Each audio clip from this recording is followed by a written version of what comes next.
મુખ કમલથી વહેતી રમણ સરસ્વતી વરદરણી વિશાળ પ્રજ્ઞા સૂત્રરૂપે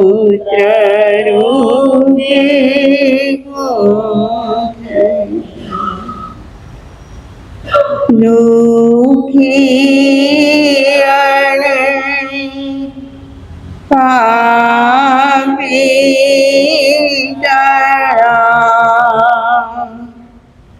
દુઃખ પાપને નિવારી ચીનવાણી મૈયા તુજ કૃપાથી થાય મુજરી રમણમતી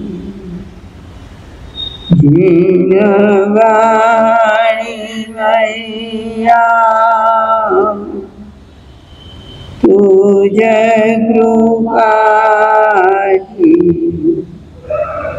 થાય મુજરી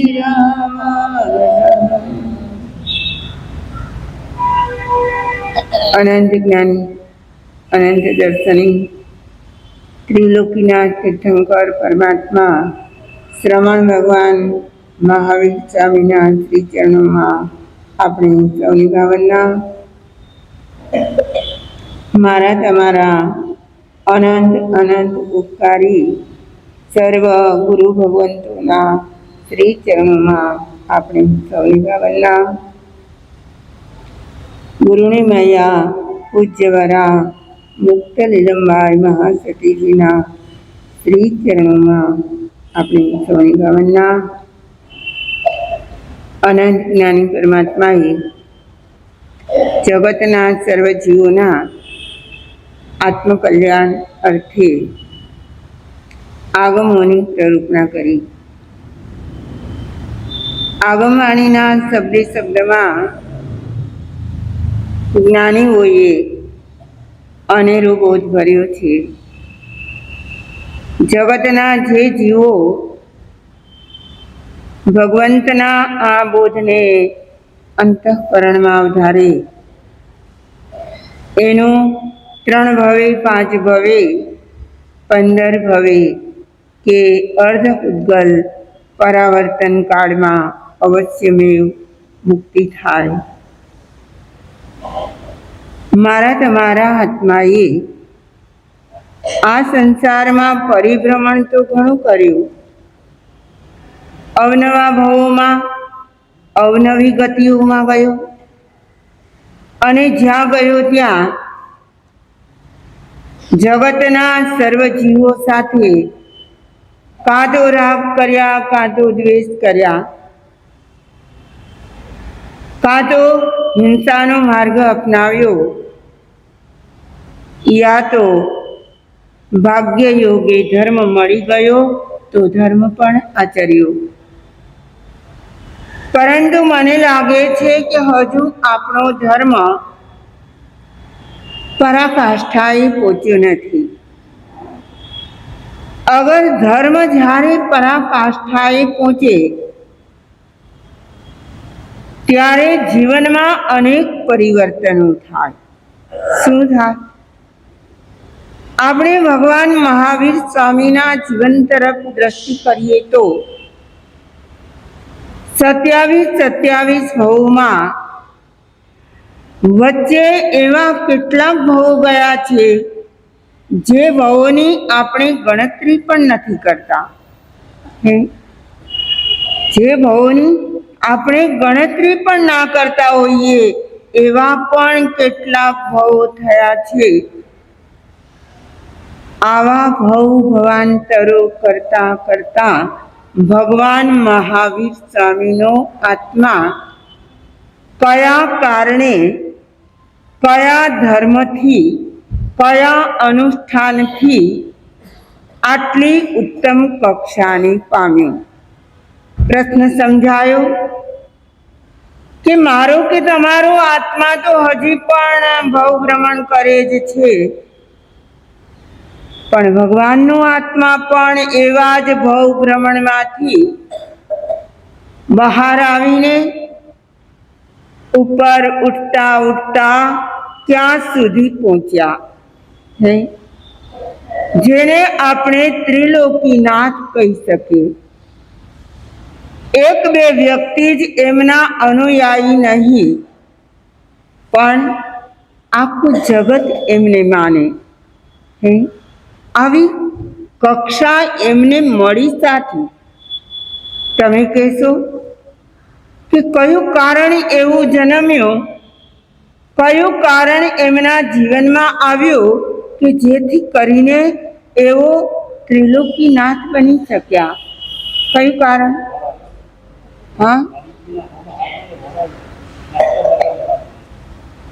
હા હજી કંઈક એવું છે તો માત્ર ને માત્ર એક ગુણ એવો છે, જો આપણે પણ એ ગુણને વિકસાવતા જઈએ તો આપણે પણ એ ગુણની પરાકાષ્ઠાએ જરૂર પહોંચી શકીએ. એ કયો ગુણ હશે? કરુણા. કયો ગુણ? કરુણા. એના પર્યાયવાચી છે અહિંસા, દયા. હા, પરંતુ ભગવાનને એવી કરુણા ઉપજી કે જેના કારણે એ તીર્થંકરત્વને પ્રાપ્ત કરી શક્યા. કહેવાય છે કે તીર્થંકર નામ ગોત્ર જેને ઉપાર્જન કરવું હોય એને શું કરવું પડે હે? સવી જીવ કરું શાસન રસી. એ તો ભગવાને એવી ભાવના ભાવી અને એ પ્રમાણે એ ત્રણ જગતના નાથ બન્યા. વાત તો સાચી જ છે, પરંતુ તીર્થંકર નામ ગોત્ર ઉપાર્જન કરવાના પણ અનેક કારણો છે, નથી? કેટલા કારણો છે? વિસ્થાનક. ઘણા બહેનો વિસ્થાનકની ઓળી કરતા હોય છે, બરાબર છે? તો આ વિસ્થાનકની આરાધના એ મહત્વનું પરિબળ છે. બરાબર એવી જ રીતે બીજા પણ કારણો છે. કોઈ એક કારણનું સેવન કરે, કોઈ બેનું કરે, કોઈ ત્રણનું કરે, એવું જરૂરી નથી કે 20 સ્થાનકનું આરાધન થવું જોઈએ. હા, પરંતુ આ 20 સ્થાનક એનું આરાધન, 20માંથી કોઈ પણ બોલનું આરાધન જીવને ક્યાં સુધી પહોંચાડે? તીર્થંકરત્વ સુધી પહોંચાડે. પરંતુ એ સિવાયના પણ ઘણા કારણો છે. કયા કયા? કહેશો? વિસ્થાનક તો છે, પરંતુ એ સિવાયના પણ મારા તમારા જેવા સર્વસામાન્ય જનો મનમાં વિચારે કે મારે પણ ભગવાન બનવું છે. શું બનવું છે? તમને કોઈ પ્રશ્ન કરે કે તમારે ભાગ્યવાન બનવું છે કે ભગવાન બનવું છે? ભગવાન બનવું. હા, માંગ તો બહુ ઊંચી છે. હા, ભાગ્યવાન બનવું છે કે ભગવાન બનવું છે? બેમાંથી કયું પરિબળ વધારે શ્રેષ્ઠતમ લાગે? ભાગ્યવાન કે ભગવાન? ભગવાન તો શ્રેષ્ઠતમ જ છે, પરંતુ ભાગ્યવાન બનવું એ એનાથી જરાય કમ નથી. હે? આપણે પણ ભાગ્યવાન છીએ કે ભગવાન બની ગયા છીએ? હે? તમને કોઈ પૂછે કે આવા દુષ્મ પંચમ કાળમાં તમે સુવ્યવસ્થિતપણે જીવી શકો છો, એનું કારણ શું છે? કે અમને જૈન ધર્મ મળ્યો છે, અમને દેવગુરુ અને ધર્મ મળ્યા છે, અમને આગમની વાણી મળી છે, અમને સંતોનો સમાગમ મળે છે અને વિતરાગની વાણી સાંભળવા મળે છે.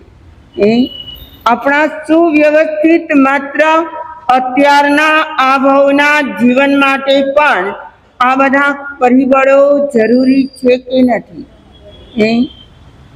એટલે આપણે ભાગ્યવાન તો બની ગયા છીએ.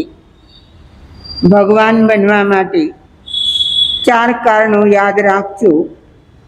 એક, મોક્ષનું લક્ષ્ય હોવું જોઈએ. શાનું લક્ષ્ય? આપણને બધું જ મળે છે, પરંતુ આપણા આખા દિવસમાં કોઈ પૂછે કે તમને મોક્ષ કેટલી વાર યાદ આવે? આવે છે? હૈયે હાથ મૂકીને કહેજો કે જેમ તમને દીકરા દીકરીને મળવાનું મન થાય, ફોન કરવાનું મન થાય, તમારી કોઈ ચીજ વસ્તુ ઘરમાંથી ઓછી થઈ ગઈ લાવવાનું મન થાય, આવા મન ક્યારે સતત મોક્ષ માટે થાય છે ખરા?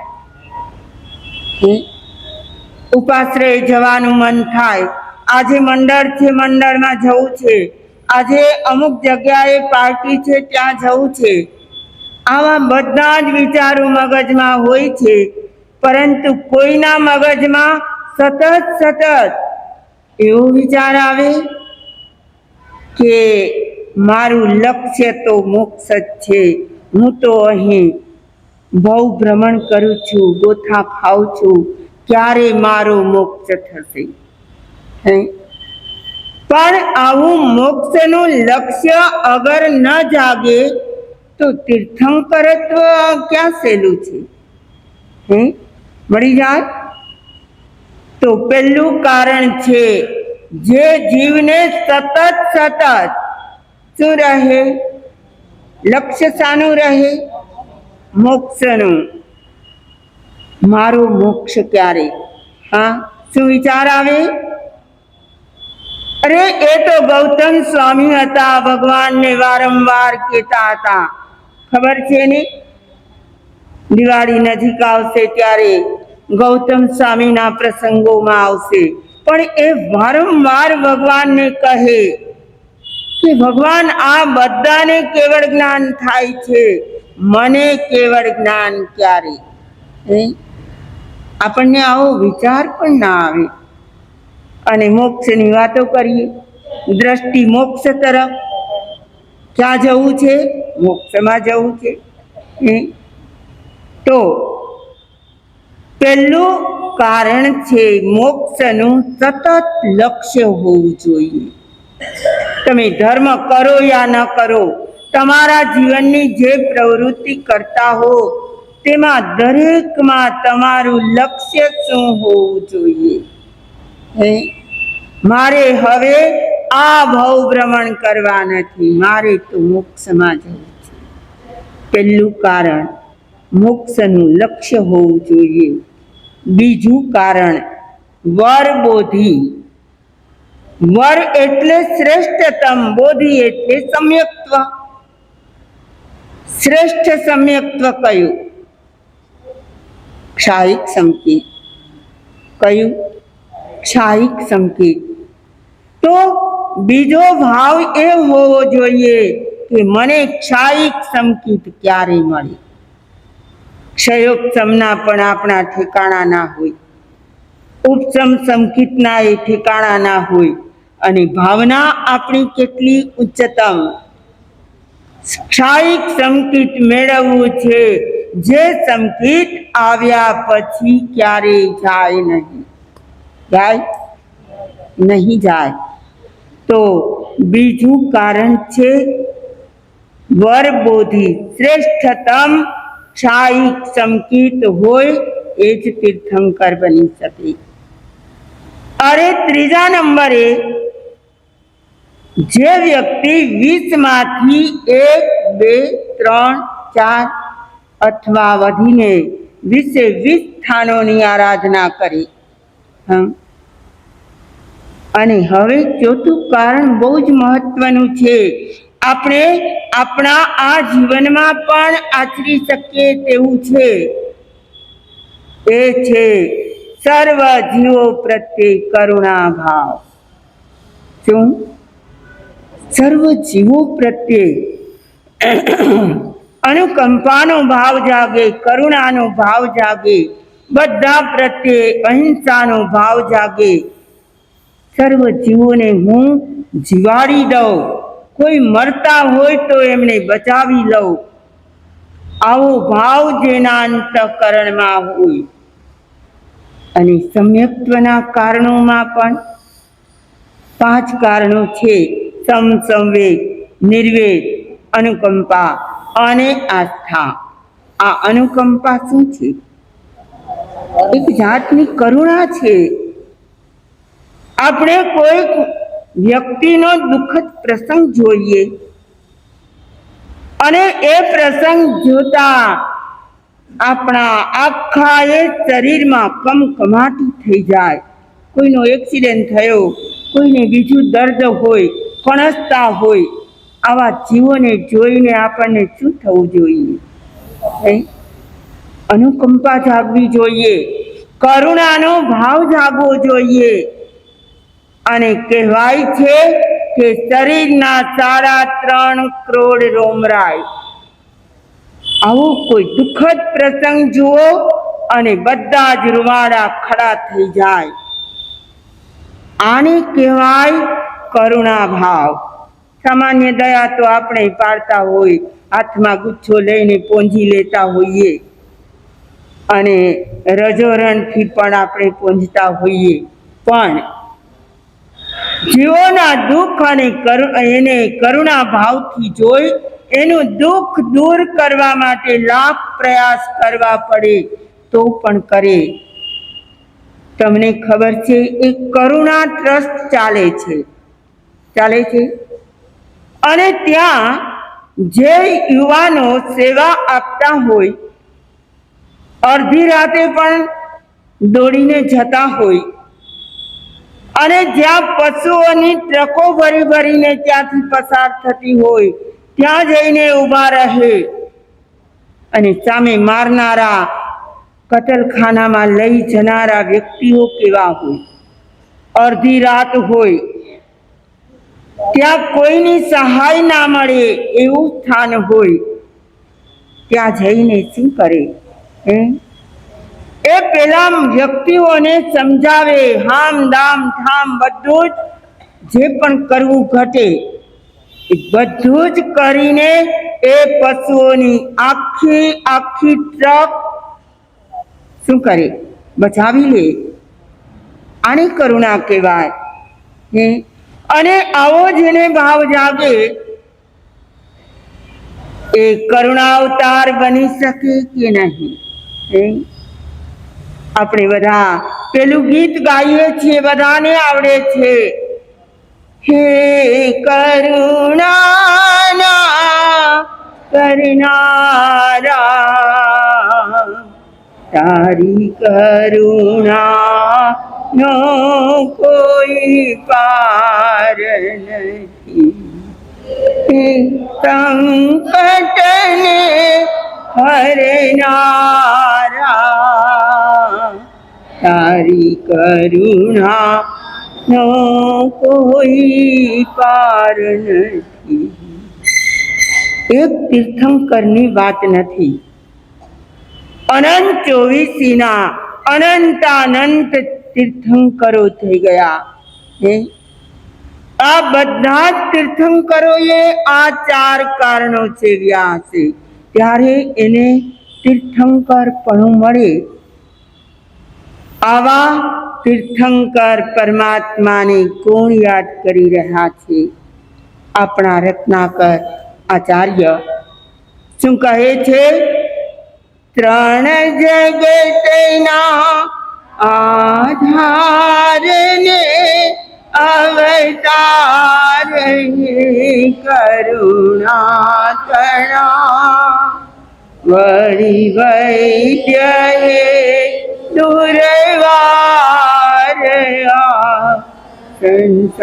સંસારના દુઃખો તણા. ત્રણ જગતના આધાર. ગઈકાલે આધાર શબ્દને આપણે સમજી ગયા. આજે કરુણા શબ્દને સમજવો છે. અવતાર હે કરુણાકરા. તમે બધા જ સમજી ગયા છો. કરુણાની પૂર્વ ભૂમિકા બંધાઈ ગઈ છે. ચાર કારણો સેવે તો વ્યક્તિ કરુણાનો અવતાર બની શકે. શું બની શકે? આપણને હજુ કરુણા જોઈએ તેવી જાગતી નથી. જાગે છે? ભલે ને આપણે જૈન ધર્મી હોઈએ, ભલે ને આપણે તીર્થંકરના ઉપાસક હોઈએ, પણ એ કરુણા અવતારે જે કરુણા કરી એની અંશ પણ આપણામાં દેખાય છે ખરું? જો આ કરુણા આપણામાં નહીં આવે તો આપણો ઉદ્ધાર ક્યારે? પેલા મેઘકુમારે શું કર્યું હતું? મેઘકુમાર બનતા પહેલાના જન્મમાં હાથી તરીકે અને નાનકડા એવા સસલાની દયા પાડી. બધા કથા તો જાણે છે. સસલાની દયા પાડી એટલે પગ ઊંચો રાખવો પડ્યો. તમે ખુરશી પર બેઠા હો અને તમારા પગ લટકતા હોય તો તમને પણ કોઈ પાટલો આપે તો ગમે કે ના ગમે? મનસુખભાઈ, ગમે ને? શા માટે ગમે? કે એમને આધાર મળે. હા, બરાબર આ જ રીતે વિચારીએ તો પેલા હાથીના 4 પગ હતા, એમાંથી એક પગમાં ખજવાળ આવી અને ખજવાડવા માટે જરા પગ ઊંચો કર્યો. હા, ત્યાં કોણ આવી ગયું? નાનકડું માસૂમ મજાનું ઉજળું દૂધ જેવું સસલું આવી ગયું. અને જ્યારે ફરી પગ મૂકવા જાય છે એમને અહેસાસ થઈ ગયો અહીં તો કોઈ જીવ છે. પછી શું કર્યું? બધા જાણો છો. 1 દિવસ નહીં, 2 દિવસ નહીં, ત્રીજો દિવસ આવી ગયો. 3 દિવસ પસાર થયા. એમનો પગ કેટલો ઊંચો છે? સસલું દબાય નહીં. એ ભાવમાં એને કરુણા કોણે શીખવાડી? કયા ભાવમાં? હાથી તરીકેનો ભાવ છે, ત્રિયંચનો ભાવ છે. અહીં તો કેટલી સવલત છે. અહીં માને અહીં આ મનુષ્ય અવતારમાં તો પરમાત્માની વાણીમાં પણ કેટલી જગ્યાએ કરુણાની, અહિંસાની, દયાની વાતો આવે, સાંભળવા મળે, ચિંતવવા મળે. અરે સંતો પણ ઉપદેશમાં શું કહે? કરુણા રાખવી જોઈએ, દયાભાવ રાખવો જોઈએ, અહિંસા ધર્મનું પાલન કરવું જોઈએ. આ બધી સવલતો છે કે નથી? અહીં આપણને સાંભળવા પણ મળે છે, એનું ચિંતન કરવા મન પણ મળ્યું છે. પેલા હાથીને કોણ બોધ આપવા ગયું હતું? અને છતાં એને અંતઃકરણથી એવા ભાવ જાગ્યા. અને અકળાઈ ગયેલો 3 દિવસ ઊંચો રહેલો પગ જ્યારે દાવાનળ સમી ગયો, સર્વ પ્રાણીઓ પોતપોતાના સ્થાને જવા લાગ્યા, ત્યારે હાથીએ પગ નીચે રાખવા જાય છે. ત્યાં શું થયું? એનું એટલું ભારે શરીર તરત જ લથડીને નીચે પડી ગયો. અને પડ્યો ને પ્રાણ પંખેરું ઉડી ગયા. ખબર છે આ કરુણાનું પરિણામ શું આવ્યું? શ્રેણિક મહારાજાના પુત્ર મેઘકુમાર રાજકુમાર તરીકે ઉત્પન્ન થઈ ગયા. અને એને યોગ કોનો મળ્યો? કરુણા નિધાન એવા પરમાત્મા મહાવીર સ્વામીનું. મારે તો એ કહેવું છે, પેલા શાંતિનાથ ભગવાને એમણે પણ મેઘરથના ભાવમાં રાજા હતા. અને શું કર્યું? પેલા બાજ પક્ષીથી બચાવવા માટે આવેલા કબૂતરની એમણે સુરક્ષા કઈ રીતે કરી? આખી કથા બધા જ જાણતા હોય છે, પણ માત્ર કથા જાણે છે, એનાથી જીવનનો થાક નથી ઉતારતા. શું નથી કરતા? જીવનનો થાક ઉતારવો જોઈએ. કથાનું કામ શું છે? ઉલટું કરો, થાક. જીવનનો થાક ઉતરી જાય એવી કથા આપણા થાકને હજી ઉતારતી નથી. કયો થાક છે? કર્મનો એટલો બધો બોજ લઈને ફરીએ છીએ, પણ એનો એ હજુ અમને થાક લાગ્યો નથી. લાગ્યો? બહુ મીઠા લાગે છે. કર્મ બંધન હજુ મીઠા લાગે છે. એના કારણે આપણે એ થાક ઉતારવા માટે ઈચ્છતા પણ નથી. અરે થાકનો અહેસાસ જ થતો નથી. થાય છે? અત્યારે શાંતિથી બેઠા હો, ધર્મવાણી સાંભળતા હો, ત્યારે તમને એવું લાગે કે હું બહુ થાકી ગયા. એવું લાગે છે? થાકનો અનુભવ થાય છે? હા, 2 કલાક બેસાડી રાખો તો ખબર પડે. એ તો આપણું બોડી જવાબ આપી દે, ના આપે. શરીરનું કામ કરે, પણ મન એનું પણ કામ કરે, અને આત્મા એનું પણ કામ કરે. જેમને આ જીનવાણીમાં ઇન્ટરેસ્ટ હોય, રસ હોય, શાંતિથી સાંભળતા હોય, અને એમાં જો એ વધારે તલ્લીન બની જાય તો પણ તીર્થંકર નામ ગોત્ર બંધાય. પરમાત્માના ગુણોમાં જે એકાકાર બનતા જાય, લીન બનતા જાય, તલ્લીન બનતા જાય, એ વ્યક્તિ શું કરે? ખામણામાં શું બોલો બેનો? હા, ઉત્કૃષ્ટ રસ ઉપજે. તો આ જીવ, કયો જીવ? આ જીવો આપણી જ વાત છે, બીજા કોઈની નહીં. આ જીવ તીર્થંકર નામ ગોત્ર ઉપાર્જન કરે. હા, અહીં તો રત્નાકરાચાર્ય ભગવત સમીપે પોતાના દોષો કહેવાના છે, અને ત્યાર પહેલા એ ભગવત સ્વરૂપની ઊંચાઈ બતાવી રહ્યા છે કે હું જેની પાસે મારી વિજ્ઞપ્તિ કરવાનો છું, એ વ્યક્તિ કોણ છે? જો તો ખરા. આપણે વાત તો કરીએ, આપણું દિલ તો ખોલીએ, આપણા દોષો અને ભૂલો પણ કહીએ, પણ કોની પાસે? કોની પાસે કહીએ છીએ? જે આપણા મિત્રો હોય, જેને આપણે બેનપણી માનતા હોઈએ. હા, શું? જેનામાં આત્મીયતા લાગતી હોય, એને પોતાના જીવનના દુઃખના, દર્દના કંઈક પણ સમાચાર આપીએ. પણ આપણી વિજ્ઞપ્તિ પણ કયા ચરણે હોવી જોઈએ? ક્યાં હોવી જોઈએ?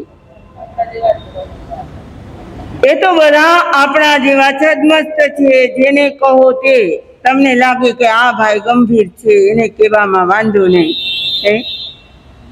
કોઈ ગંભીર કોઈ સમય આવે તો ગંભીરતાની પણ ખબર પડે. તો ભગવાન તો આવા અનંત ગુણોના ધારક છે. પૂર્વ ભૂમિકા રત્નાકર આચાર્ય બનાવી રહ્યા છે.